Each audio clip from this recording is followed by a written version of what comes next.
What's up everybody, Brian Tong here, and this is my Galaxy Z Fold 2 review. It is really one of the most anticipated devices of the year and the next gen version of one of the most unique devices that we have ever seen. And it's easily the top of my list of favorite products right now. So let's just jump in and we'll start with hitting the specs, and then I'll get into what stands out, what makes this really special, maybe some of its shortcomings as well. But the Z Fold 2 is an improvement in every way compared to the original Galaxy Fold. And you can tell Samsung, they just took every misstep with the Fold to heart and really addressed it in this Fold 2. And it's really impressive with all the improvements that they made. Now it brings a larger folding display when completely opened at 7.6 inches compared to the original 7.3, with its AMOLED Infinity O display at 2208 by 1768 resolution. And I had to get used to seeing so much screen real estate in one device since, I'm typically like this candy bar user, and it actually felt more natural for me to slightly kind of keep this screen bent just a little bit. So I felt like I was holding a small book instead of this just big, flat, squarish rectangle for a flat piece of pristine glass. And it was just a more comfortable, really ergonomic experience for me to kind of pose it this way. I didn't expect it, and I absolutely loved it. Now it gets rid of that big corner notch where there used to be the camera, but now it puts a punch hole in there. Some people love it, other people's don't. For me, I'm gonna take a punch hole over anything resembling a notch. And then the outer cover display is a 6.2 inch Super AMOLED at 2260 by 816 resolution. Yes, this is gonna be a thicker device, folded in half, but you can pretty much use the entire outer display. You couldn't do that before. That wasn't the case with the original Fold, so that's instantly an improvement there. Now it will come in two colors, Mystic Bronze. This is the bronze color. It actually kind of matches my shirt. And Mystic Black. It's a 5G device loaded with the latest Snapdragon 865 Plus, and that will be inside every Z Fold 2 worldwide. So that gives you a boost for GPU performance with the Plus. It has 12 gigs of RAM and 4,500 milliampere hour battery that claims to be an all-day battery. I'll tell you, with normal use, I was able to get through a full day with about 15 to 25% battery left once I got into my regular habits, right? At first, you're just trying everything, but again, also we're at home, so I think we're using it a lot less than we had before if we were outside on the go all the time. There's also 3 different types of glass used on this device, and it will depend on which side you're talking about. So first of all, the outside front of the Z Fold 2, this is using the new sturdier Gorilla Glass Victus that you'll find on the Note 20. The back of the device, when you fold it up, this is using Gorilla Glass 6. This is kind of the frosted glass texture that looks oh so sweet. And then you flip over here, and the interior screen is made of an improved ultra-thin glass. Samsung has this new protective layer on the ultra-thin glass and has been made thicker than on previous devices to improve its durability. Now, Samsung has also added a factory-installed screen protector on top of this, and it's optional if you don't want it. Now, I kept mine on, and you can just barely see any seams on it. There's one around the edges, but it doesn't bother me. It doesn't take away from the image quality of the screen, so for me, it was a non-issue. You will notice it in the light, like just right around the camera hole. But if you don't like it, and you have to take it off, Samsung reps suggest taking it to a Samsung store or an authorized Samsung service location to get it removed by them instead of doing it yourself, because we know how the screen peeling issue went with the original Fold. The other thing about this screen is that, yes, I'm used to using a candy bar phone and you'll get some fingerprints on it, but look, this thing is all screen all the time, and it is just a fingerprint magnet. So I think you just have to get used to the idea of no matter how much you use it, no matter how much you wipe it down, no matter how much you clean it, this guy loves fingerprints. Now, the first Fold's biggest issue was the hinge that trapped particles and debris inside the first generation. They've really taken what they've learned from that, plus with what they've learned with the Galaxy Z Flip's hideaway hinge, which was really a big improvement from the first Fold. And they now have an all-new dual-cam hinge system with improved sweeper technology to keep particles out.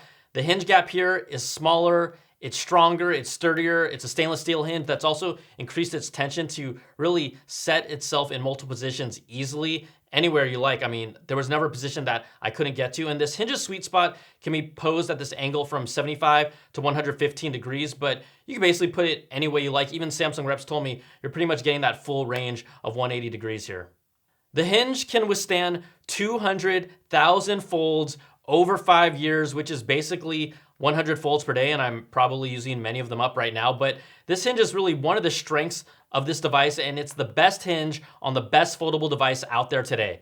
Obviously, its signature feature is the fact that it folds, and I can have a Google Duo video call with it just sitting on the side in its flex mode position. That was really nice. Even using YouTube to still be able to like scroll through around the comments, choose different videos on the bottom half. That was really fun. And this device isn't supposed to be like the candy bar phones I'm used to. And it honestly like took me a little while to change my brain around how I use this. And once I started maximizing its potential, I just really fell in love with it. When the Z Fold 2 is in flex mode, this is typically where it's rested around this 90-degree angle like an L. Apps that are supported in this mode include Samsung's camera app, the gallery app, video player, clock calendar, and 2 Google apps right now, YouTube and Duo. But the place I had the most fun with, really to show off with it, was its multi-window interface that has just improved a whole lot. You can still launch 2 apps at the same time. You can have one on each side. You can then swap them. You can move them in different positions, one up top, one up bottom. You can then obviously save the 2 apps as a favorite to always come back to and kind of get quick access from that shortcut bar. But you can now launch 3 apps on the Z Fold 2 and then use 3 at the same time. You can change their positions, swap them around. You can also save that combination as well. And the software on here is just done so well, and it is so slick. Like, it really allowed me to do multiple things at once with more than enough screen real estate without ever having an app crash or an error. This whole time I've been using it for about 2 weeks. Like, this was flawless for me. Plus, if you want to add some more apps, you can throw on these like pop-up apps on top of that layout if you can manage all that craziness. The flex mode and the multi-window interface, these aren't gimmicks, and you can't really use any other device like this other than maybe the Flip a little bit, but it's obviously a whole lot better on the Z Fold 2. Now, when the interior screen is open, it also supports tablet, desktop style apps like Gmail, Messages, Contacts, web browsing, YouTube, Maps, Spotify. You have Office and Outlook that are even gonna have their ribbon interface on top. More apps will get this tablet style desktop capability over time. Also though, this still does not have any official water resistance rating, and the recommendation is to keep it away from sand or really situations that might be high risk for dust or debris. So, just kind of be mindful of that. Now the Z Fold 2 supports 120 Hertz with an adaptive frame rate from 11 Hertz to 120, depending on if you're using the UI to navigate the phone, whether you're gaming or looking at social media and pictures in full HD resolution. This is same as the Note 20 Ultra. The 3 rear cameras are all 12 megapixel sensors, and they are still quality sensors. There's an ultra wide with an f2.2 aperture. It's the same one found in the Z Flip. There's a wide lens with optical image stabilization and an f1.8 aperture, and then a telephoto with an f2.4 aperture with only a 2x optical zoom and a 10x digital zoom. So they kind of held back. They didn't have to go crazy with the space zoom, and I think that was a good choice. The front-facing camera and then the cover camera here are 10 megapixels. But what's a really cool feature with this phone specifically is that, let's say you want to take a selfie, and a lot of times, we're not using the best camera. Well, we have the 12 megapixel camera here on the rear, and you can actually use this front cover screen and put it kind of in a preview mode so you can actually see what you look like using the best camera on here. The other cool feature is that if you're taking photos of others, and let's say you're using the large screen here, you can turn on the mode to let them see a preview of themselves while you take that picture as well. So this is really good for very vain people. I'm not included in that, just other people that really need to see what they look like. It will still have Pro Video mode with the same features, the adjustable mic input, and the ability to use Bluetooth earbuds as the mic source as well. This does not support 8K video. It does not support the 108 megapixel ultra high resolution photography, so it won't have the same image capabilities of the Note 20 Ultra.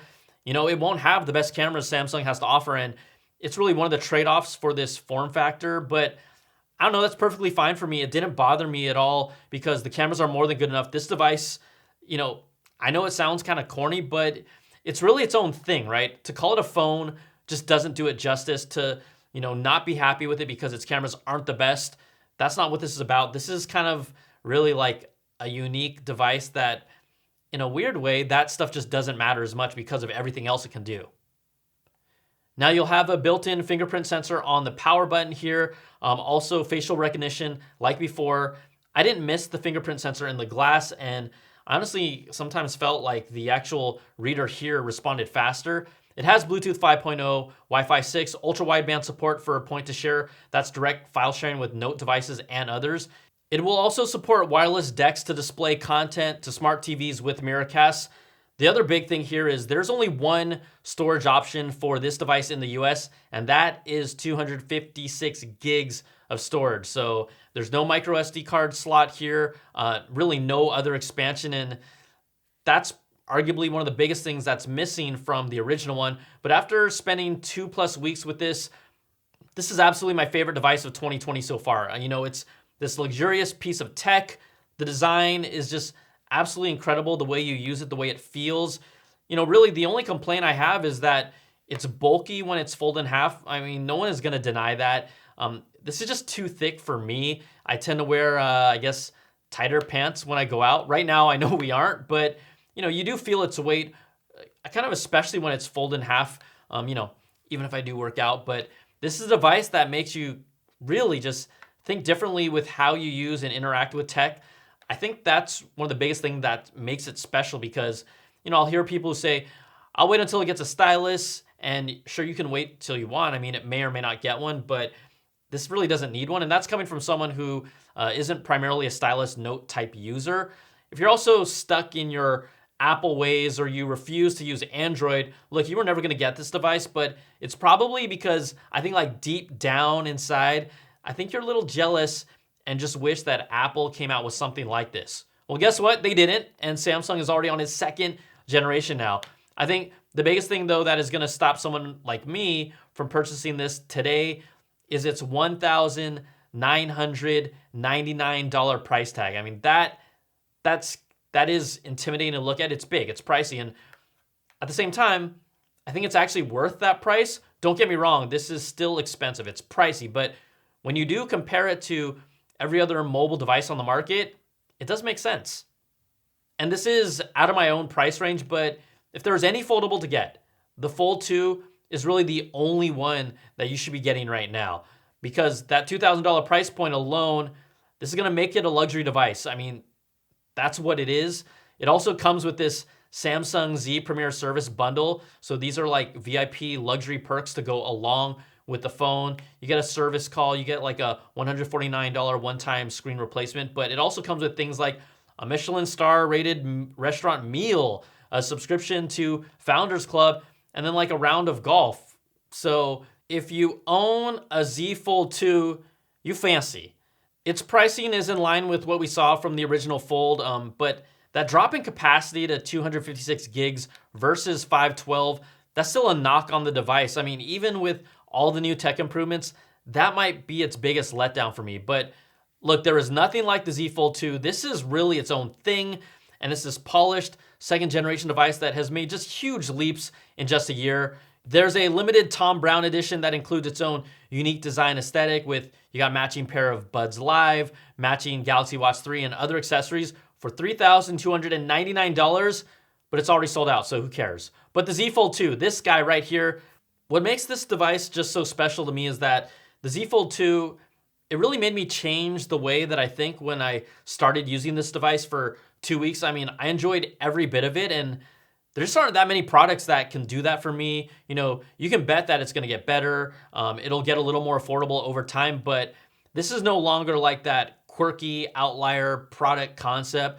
The Z Fold 2 is just ready for now, and this is one of the best pieces of tech in 2020. I absolutely loved it, and really just the standard for a foldable device today.